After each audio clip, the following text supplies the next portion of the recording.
What's up, guys? Welcome back to the UFC arena. UFC fight night. Brunson versus Till is coming up, and this should be a good fight. The card in general is not that great in terms of name value, not that many fighters to look out for, but the main event is one that I'm excited about.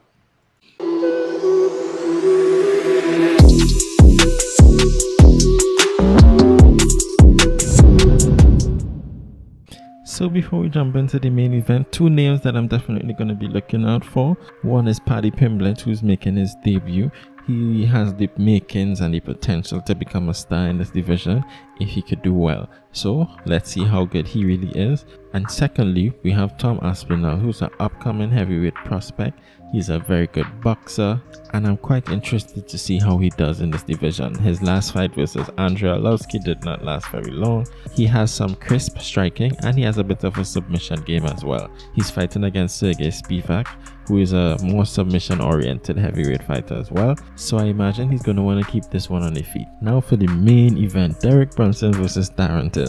This is an interesting fight. Now if you just look at their records in their last 4 fights, we have Derek Brunson, who's on a 4-fight win streak, and we have Darren Till, who has won 1 out of his last 4 fights.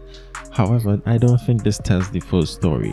Darren Till had a very close fight with Kelvin Gastelum and a very close fight with Robert Whittaker. He was able to get the win over Gastelum, but he lost to Whittaker, but it was a competitive fight, and Whittaker and Gastelum are 2 fighters that are at the top of this division. None of his last 4 wins are at the same level of competition as those 2 people that Darren Till fought. However, Derek Brunson has won all of his fights, and he dominated Edmund Shabazian, who's an up-and-coming prospect, and that was an impressive performance to me. Kevin Holland also was really hot, and Derek Brunson was able to take him down, control him. It wasn't the most exciting fight, but it was a good showing for Derek Brunson. Derek Brunson has found new form, and he's doing well, and I think that this is a quite competitive fight between the 2 of them. When we look at Darren Till, and I guess the story of Darren Till, I always felt as though Till was pushed a little too soon, and he was kind of overrated, right? Like, I saw him fight, and he never really struck me as, wow, this guy is the next champion, but people used to act as though, you know, he's the next best fighter, he's one of the best they've ever seen, etc.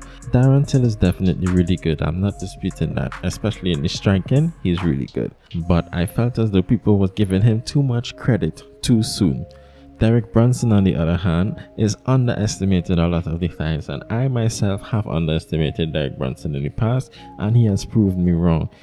Derek Brunson fights a lot more responsibly now.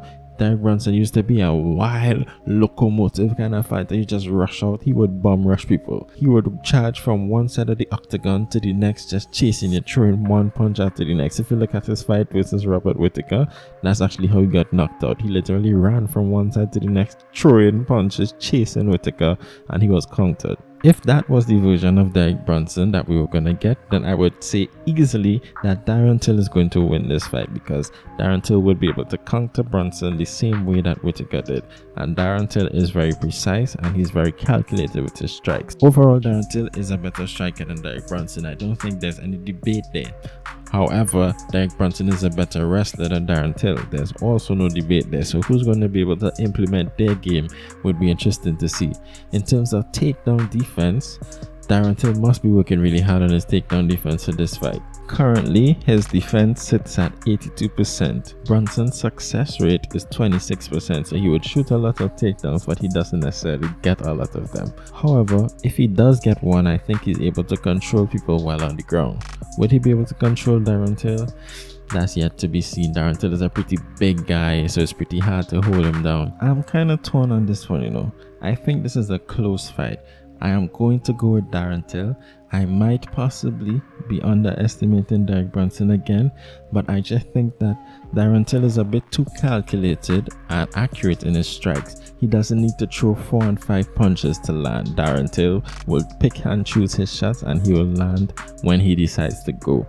Derek Brunson is kind of wild in terms of the striking. I don't think he'd be able to close this distance as easily as he would like versus Darren Till, because Darren Till is a fighter that fights quite long. He has a kind of long stance, almost reminiscent of Conor McGregor in some ways. Also, Darren Till is quite powerful, and he definitely has the potential to hurt Derek Brunson. His left hand is a serious weapon. So yeah, you know what?